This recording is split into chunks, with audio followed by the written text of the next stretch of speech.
अगर आपने JNM nursing का कोर्स कंप्लीट कर लिया और आप नर्सिंग ऑफिसर बनना चाहते हैं यानी कि नर्सिंग अधिकारी बनना चाहते हैं, तो बनने के लिए आपको क्या करना होगा आफ्टर जेएनएम, सारा प्रोसेस हम आपको बताएंगे, बस आप वीडियो के एंड तक बने रहिए।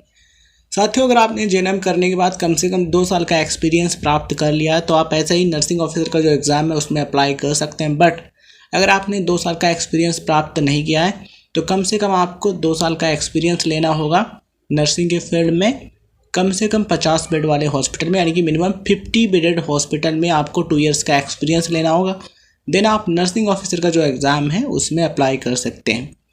अगर आप सेंट्रल गवर्नमेंट यानी कि जो केंद्र सरकार के अंतर्गत मेडिकल संस्थान आते हैं या फिर जो मेडिकल कॉलेज आते हैं, हॉस्पिटल आते हैं, उनमें अगर आपको नर्सिंग ऑफिसर बनना है देन आपको नॉट सेट एग्ज़ाम देना होगा। ये जो एग्ज़ाम है एम्स के द्वारा कराया जाता है एंड इसके द्वारा आपको अलग अलग जो हॉस्पिटल्स हैं उनमें नर्सिंग ऑफिसर की पोस्टिंग मिलती है। एम्स में आप नर्सिंग ऑफिसर बन सकते हैं इस एग्ज़ाम के थ्रू। इसके अलावा अलग अलग जो मेडिकल संस्थान हैं उनमें आप नर्सिंग ऑफिसर बन सकते हैं। इसके अलावा अलग अलग राज्यों में यानी कि अलग अलग स्टेट्स में नर्सिंग ऑफिसर की भर्ती निकलती है, आप उसमें भी अप्लाई कर सकते हैं। एग्जाम क्लियर करके आप नर्सिंग ऑफिसर बन सकते हैं। मतलब कि जेएनएम के बाद आपको कम से कम 2 साल का एक्सपीरियंस लेना होगा। उसके बाद आप अलग अलग स्टेट्स में या फिर सेंट्रल गवर्नमेंट के अंतर्गत जो हॉस्पिटल हैं उनमें नर्सिंग ऑफिसर की भर्ती में अप्लाई कर सकते हैं। एग्ज़ाम दे करके नर्सिंग ऑफिसर आप बन सकते हैं। अगर हम बात करें नॉट सेट के एग्ज़ाम पैटर्न की, तो इस एग्ज़ाम में आपको MCQs यानी कि मल्टीपल चॉइस टाइप क्वेश्चंस देखने को मिलते हैं। बहुविकल्पी प्रकार के प्रश्न होते हैं, 200 प्रश्न आपको देखने को मिलते हैं, जिनमें से जो 180 क्वेश्चन है यानी कि 180 जो प्रश्न हैं ये आपके होते हैं नर्सिंग सब्जेक्ट से रिलेटेड, और लगभग 20 प्रश्न जो हैं ये जनरल नॉलेज और मैथ से पूछे जाते हैं। कुल मिलाकर के 200 क्वेश्चन होते हैं एग्ज़ाम में, और इसमें आपको 1/3 नेगेटिव मार्किंग भी देखने को मिलती है। यहाँ पर आपको ध्यान रखना ज़रूरी है कि ये जो एग्ज़ाम है ऑनलाइन मोड में कराया जाता है, और यहाँ पर आपको ये भी ध्यान रखना ज़रूरी है कि आप जब भी तैयारी शुरू करें उससे पहले आप लेटेस्ट एग्ज़ाम पैटर्न यानी कि जो अपडेटेड एग्ज़ाम पैटर्न है किसी भी एग्ज़ाम का आप उसको ज़रूर देख लें। मतलब कि नॉट सेट एग्ज़ाम के बारे में अपडेटेड जानकारी ले लें एग्ज़ाम पैटर्न के बारे में कि अब किस किस सब्जेक्ट से कितने क्वेश्चन पूछे जाते हैं, क्योंकि समय के साथ कुछ चेंजेस भी हो सकते हैं, इसलिए ये चीज़ मैं आपको बता रहा हूँ। ठीक है, नॉट सेट का जो एग्ज़ाम है अभी ये 3 घंटे का समय इसमें दिया जाता है एंड इसमें MCQs होते हैं। बात करें एज लिमिट की, तो एम्स की बात करें यानी कि अगर आपको एम्स में नर्सिंग ऑफिसर बनना है देन एज लिमिट है 18 से 30 वर्ष यानी कि 18 to 30 ईयर्स। आपकी जो एज है कम से कम 18 वर्ष होनी चाहिए, अधिकतम 30 वर्ष।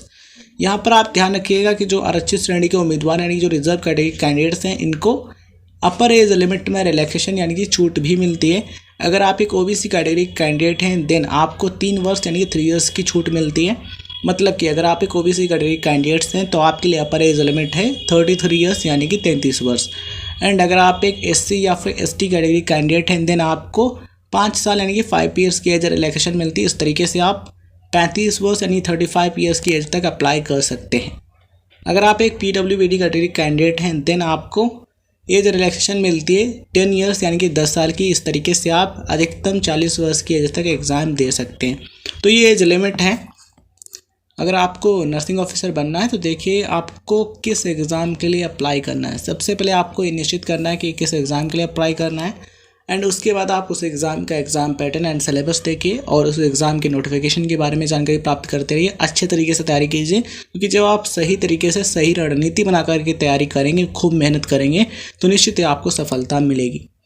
सवाल यहाँ पर यह भी आता है कि सैलरी कितनी होती है। अगर हम बात करें एम्स नर्सिंग ऑफिसर की, तो एम्स नर्सिंग ऑफिसर की जो नेट सैलरी होती है, in hand salary, starting salary की यहाँ पर हम बात कर रहे हैं, तो फर्स्ट जो सैलरी है लगभग 70,000 से 74,000 तक होती है।